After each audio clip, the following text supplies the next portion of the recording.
Bonjour. Le programme que vous vous apprêtez à regarder est un message audio de suspension temporelle qui met en avant une vision unique et sincère du monde. Pour votre confort, le port du casque ou d'écouteurs est fortement conseillé. Sur ce, bienvenue dans Soliloque.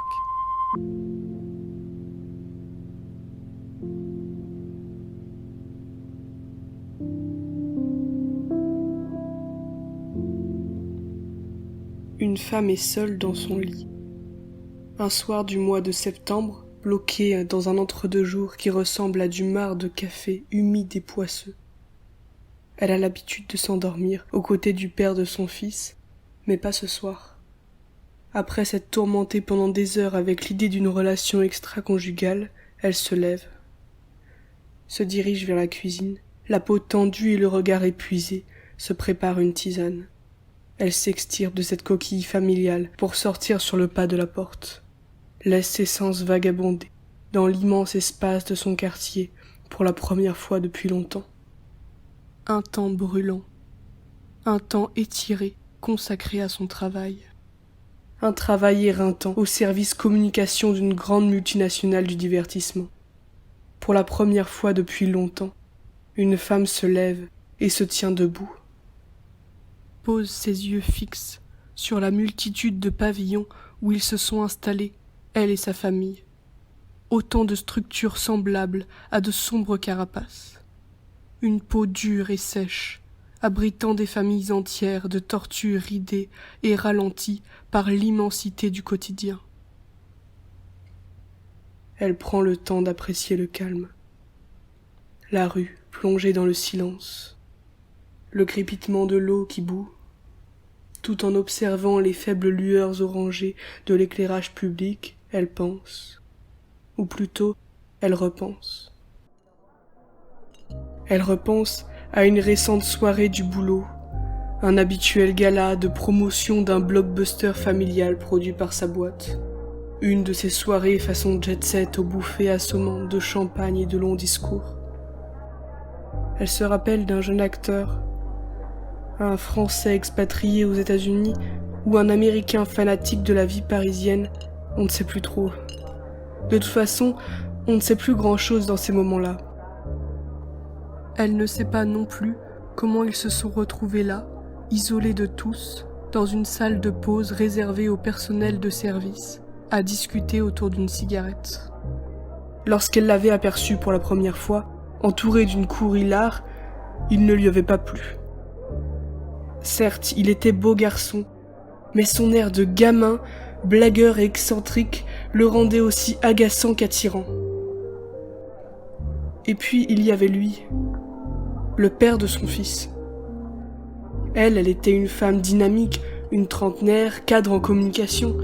C'était quelqu'un de fier d'avoir obtenu ce job si important, mais aussi le cœur de l'homme qu'elle aime, avec qui elle partage aujourd'hui une vie et un toit. Elle ne croyait pas en Dieu, l'être humain ou la politique. Elle puisait sa foi dans sa force de caractère, son goût des belles choses, son amour pour la liberté, sa confiance en ses choix, en elle-même tout simplement. Ce soir-là, un homme et une femme tout en parlant firent voler en éclats la solitude, à l'abri des robes de soirée, des lustres brillants, dans une salle de pause autour d'une clope et d'une bouteille de blanc. Il fallut qu'elle lui reconnaisse une certaine présence, voire une certaine douceur qu'elle ne soupçonnait pas. Elle se souvient d'avoir été marquée par deux choses. Sa voix, calme, et sa manière si particulière de parler avec les mains. Elle s'en foutait de ses épaules, de son cul, de son torse, tous ces trucs qui font habituellement tourner les têtes, la sienne comprise. Pour la première fois depuis longtemps, une femme se tient debout et écoute, suspendue à chacun de ses mots. Il raconte qu'après la sortie du film, il aimerait s'installer à Paris pour monter le texte d'un de ses amis auteurs de théâtre. Quand elle lui demande ce qu'il vient faire dans un plan pareil, il lui répond qu'il veut changer d'air, soutenir ses amis, vivre l'aventure, la vraie, celle de la création collective et éphémère. C'était assez audacieux de sa part.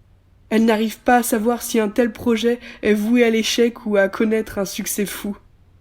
De toute façon, on ne sait plus grand-chose dans ces moments-là. Tout ce qu'on sait, c'est qu'elle buvait ses paroles et se noyait dans ses yeux. La bouilloire s'arrête. Des volutes de fumée s'échappent de la tasse encore chaude. Une femme est seule un soir du mois de septembre perdu entre 2 jours. Elle a l'habitude de s'endormir aux côtés de son compagnon, mais pas ce soir. Ce soir, elle est seule. Elle attend le père de son fils. Son fils qui dort à l'étage, sur ses 2 oreilles. Inconscient et insouciant, il ne se doute pas qu'une tempête fait rage dans la poitrine de sa mère.